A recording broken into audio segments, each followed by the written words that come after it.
ओम दुर्गा माँ, जय माता आदि। दोस्तों, माँ भगवती दुर्गा की कृपा आप और आपके पूरे परिवार पर सदा सर्वदा बनी रहे। तो दोस्तों, नवरात्रि में पहला दिन बहुत महत्वपूर्ण होता है। आज के दिन हम माँ भगवती दुर्गा की स्थापना अपने घर में करते हैं। घर के ईशान कोण में चौकी स्थापना करके माँ दुर्गा को स्थापित करके हम कलश की स्थापना करते हैं, अखंड दीपक प्रज्वलित करते हैं, माँ का आवाहन करते हैं। तो प्रथम दिन बहुत महत्वपूर्ण होता है, माँ भगवती दुर्गा के स्वागत का दिन होता है। और शास्त्रों के अनुसार अगर हम नवरात्रि के पहले दिन कुछ विशेष कार्य कर लेते हैं तो इससे माँ बहुत ही शीघ्र प्रसन्न हो जाती है और फिर हमारी जो भी पूजा होती है, प्रार्थना होती है, माँ उसे बहुत शीघ्र स्वीकार करती हैं और हमारे जीवन में आने वाली समस्त बाधाओं को दूर करती है, समस्त कामनाओं को पूर्ण करती हैं।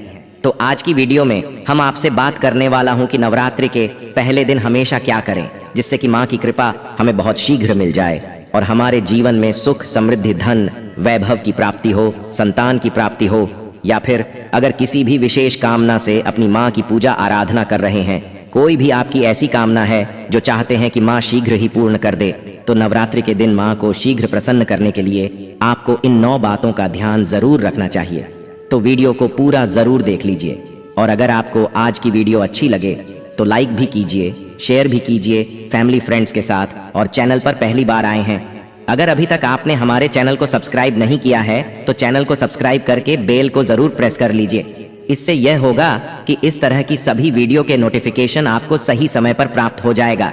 बात करें कि नवरात्रि के पहले दिन हमें पहला कार्य करना चाहिए कि घर की छत पर आज हमें झंडा जरूर लगाना चाहिए। झंडा मतलब ध्वजा, लाल रंग का त्रिकोण झंडा होता है और उसके ऊपर बना हुआ हो जय माता दी लिखा हुआ हो। ये मार्केट में बहुत आसानी से मिल जाते हैं, नहीं तो आप घर पर भी स्वयं से बना सकते हैं। तो एक झंडा त्रिकोण आप लेकर माँ को पहले दिन उनके चरणों में अर्पित कीजिए। जब पूजा कर रहे हैं सुबह, तो उसके बाद पूजा के बाद वह झंडा अपने घर की छत पर लगा दीजिए। इस झंडे को घर के ईशान कोण में यानी कि उत्तर पूर्व के कोने पर, अगर वहां पर जगह ना हो तो आप उत्तर दिशा में इस झंडे को लगा सकते हैं, जहां भी आप ये ध्वजा लगाते हैं। इसके साथ आप ध्यान रखें कि आप वहां पर एक दीपक जरूर प्रज्वलित करें। झंडा लगाते समय इससे क्या होगा, इससे यश की वृद्धि होती है। देखिए, जब हम झंडा अपने घर पर लगाते हैं जो कि हमेशा लहराता रहता है, तो यह इस बात का सूचक है झंडा कि आपको जीवन में सफलता की प्राप्ति होगी, यश की प्राप्ति होगी, मान प्रतिष्ठा की प्राप्ति होगी, समस्त प्रकार के सुखों की प्राप्ति होगी। मान सम्मान, यश प्रतिष्ठा, धन की वृद्धि, सुख समृद्धि, सभी प्रकार की जो चीजें हैं वह प्राप्त हो जाती है।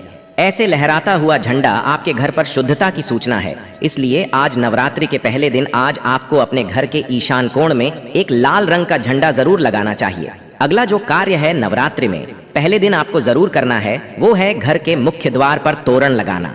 तोरण क्या होता है? देखिए, आम के पत्ते लीजिए। जब हम पंचपल्लव के लिए भी आम का पत्ता लेते हैं, वहीं आम का पत्ता चाहिए हमें और थोड़ा सा अधिक मात्रा में आप लेकर आइए। उसे साफ धो लीजिए। धोने के बाद उस पत्ते के ऊपर आपको श्री लिखना, पत्ते पर आपसी में लिखे, और जितना भी बड़ा आपका मुख्य द्वार हो उसके अनुसार एक धागा लेकर, और लाल धागा ले सकते हैं, पीला धागा ले सकते हैं, इस प्रकार से किसी भी रंग का धागा लेकर आप इन सभी पत्तों को एक माला के स्वरूप में बना लीजिए और उसके बाद यह अपने घर के मुख्य द्वार पर लगा दीजिए। श्री पत्तों पर कुमकुम से लिख दीजिए या हल्दी से लिख दीजिए, इसी लगा दीजिए। इससे क्या होगा कि जब भी आप किसी दरवाजे पर कहीं तोरण लगा हुआ देखते हैं, आपको क्या लगता है? पहले ही सूचना में यह लगता है कि इस घर में कोई शुभ या मांगलिक कार्य हुआ है। तो घर पर लगा हुआ तोरण, घर के मुख्य द्वार पर लगा हुआ तोरण आपके घर में शुभता की सूचना देता है, मांगलिक कार्य की सूचना देता है, इस बात की सूचना देता है कि आपके घर में देवी विराजित हैं। यह बहुत महत्वपूर्ण होता है नवरात्रि के पहले दिन घर के मुख्य द्वार पर तोरण लगाना, और इसका बहुत ही शुभ फल भी हमें प्राप्त होता है। अगला जो कार्य है, तीसरा कार्य जो हमें नवरात्रि में जरूर करना चाहिए, वह अखंड दीपक प्रज्वलित करना। देखिए, अगर घर में हम अखंड दीपक प्रज्वलित करते हैं तो अखंड दीपक प्रज्वलित करने से मन की कोई भी इच्छा हो, अगर आप सोचकर और मन में धारण करके अखंड दीपक प्रज्वलित करते हैं तो आपकी कामना बहुत शीघ्र पूर्ण होती है। लेकिन इसके अलावा दीपक इस बात का प्रतीक है कि आपके घर में किसी भी प्रकार की नकारात्मक ऊर्जा प्रवेश नहीं करेगी। दीपक इस बात का प्रतीक है कि आपके जीवन में किसी भी प्रकार की नकारात्मक ऊर्जा प्रवेश नहीं करेगी और मन से, घर से, हर तरह से नकारात्मक ऊर्जा को दूर करता है। दीपक इसलिए अखंड दीपक नवरात्रि में पहले दिन से लेकर और नवमी तिथि तक प्रज्वलित किया जाता है, जिससे कि शुभता का घर में वास हो, सकारात्मक ऊर्जा का घर में वास हो। और जहां पर सकारात्मक ऊर्जा होती है वहां पर सुख, समृद्धि, धन, वैभव की प्राप्ति होती है। माँ भगवती वहीं वास करती है जहां सकारात्मक ऊर्जा रहती है। इसलिए हम घर के मुख्य द्वार पर तोरण लगा रहे हैं, ताकि बाहर से मुख्य द्वार से किसी भी प्रकार की नकारात्मक ऊर्जा हमारे घर में प्रवेश न करे। इसके अलावा जब हम दीपक प्रज्वलित कर रहे हैं तो हमारे विचारों में किसी प्रकार की नकारात्मक ऊर्जा ना हो, इसके लिए हम प्रज्वलित कर रहे हैं। जब हम पूजा प्रार्थना कर रहे हैं, मंत्र जप कर रहे हैं, निर्विघ्न उसे हम पूर्ण कर पाएं, इसके लिए अखंड दीपक प्रचलित किया जाता है। लेकिन अगर आप किसी भी कारणवश अखंड दीपक प्रज्वलित नहीं कर पाते हैं तो सुबह शाम दोनों समय जब माँ की आराधना करें तब आपको शुद्ध घी का दीपक जरूर प्रज्वलित करना है। और सुबह शाम दोनों समय अपने घर में लौंग और कपूर की आरती जरूर कीजिए, जिससे कि घर में नकारात्मक ऊर्जा ना रहे और घर में सकारात्मक ऊर्जा का वास बना रहे। अगला जो कार्य है नवरात्रि में आपको जरूर करना चाहिए वह कलश की स्थापना। और देखिए, दीपक में एक और बात का ध्यान रखें, फिर हम कलश की स्थापना की बात करते हैं। दीपक में अगर आप घी का दीपक प्रज्वलित कर रहे हैं तो उसे आपको माँ भगवती दुर्गा की मूर्ति के दाईं तरफ रखना होता है। और अगर आप तेल का दीपक प्रज्वलित करते हैं तो माँ भगवती दुर्गा के बाईं तरफ आपको तेल का दीपक रखना चाहिए। तो इस प्रकार से दीपक का आप ध्यान रखें।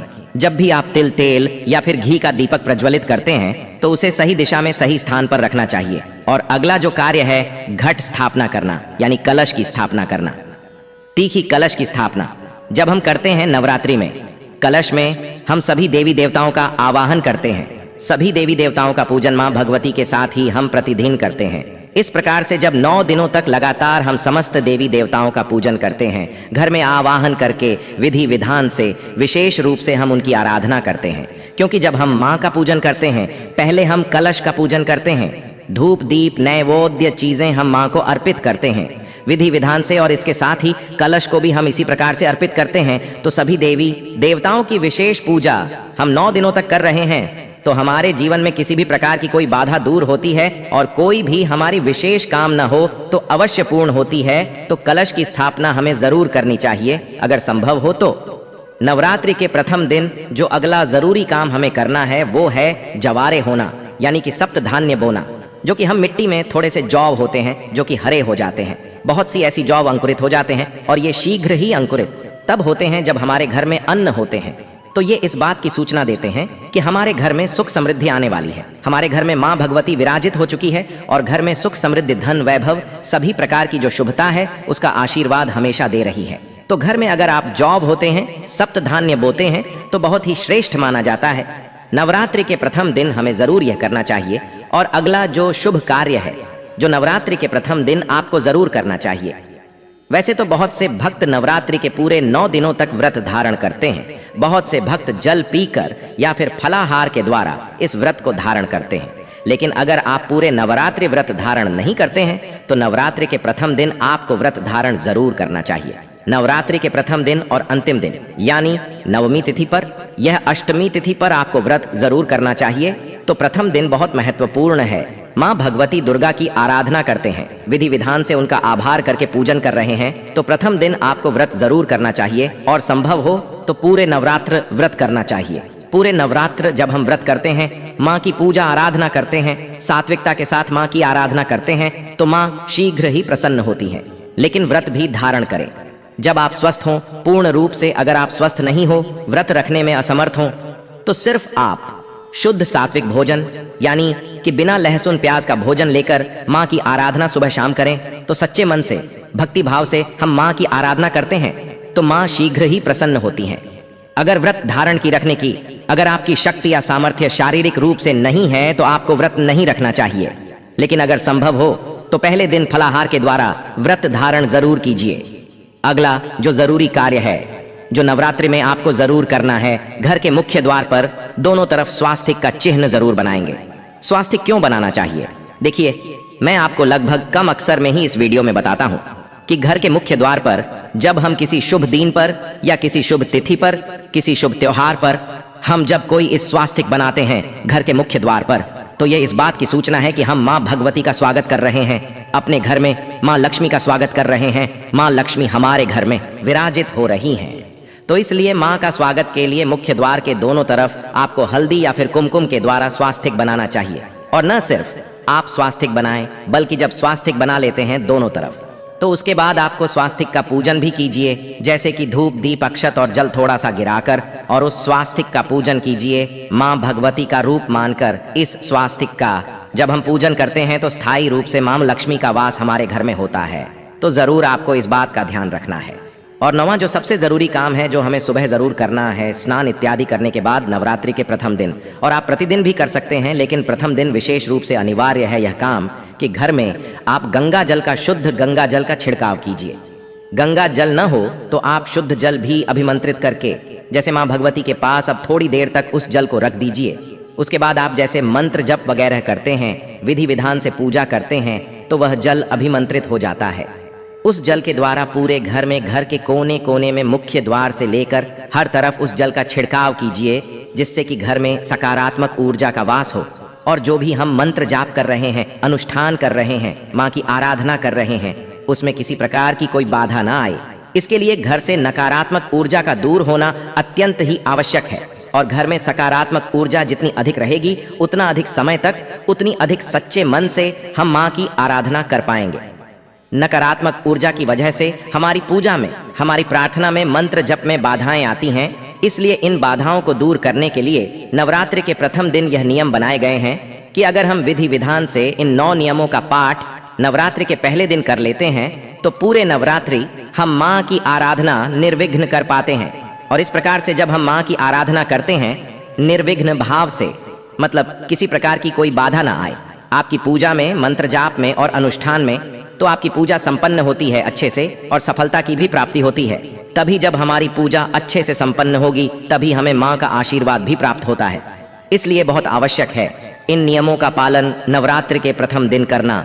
आशा करता हूँ आज की वीडियो आपके लिए अवश्य उपयोगी होगी। और आज की वीडियो अगर आपको अच्छी लगी हो तो लाइक जरूर कर दीजिए, शेयर कर दीजिए फैमिली फ्रेंड्स के साथ। और चैनल पर पहली बार आए हैं, अगर अभी तक आप मेरे चैनल को सब्सक्राइब नहीं किया है तो चैनल को सब्सक्राइब जरूर कर लीजिए। और दोस्तों, हमारे द्वारा दी गई जानकारी शास्त्रों में वर्णित और बिल्कुल सटीक रूप से आपको प्रदान की जाती है। और प्रिय भक्तों, पूजा पाठ और नवरात्रि के संबंधित आपके मन में कोई भी सवाल हो तो हमें कमेंट बॉक्स में जरूर लिखें। धन्यवाद।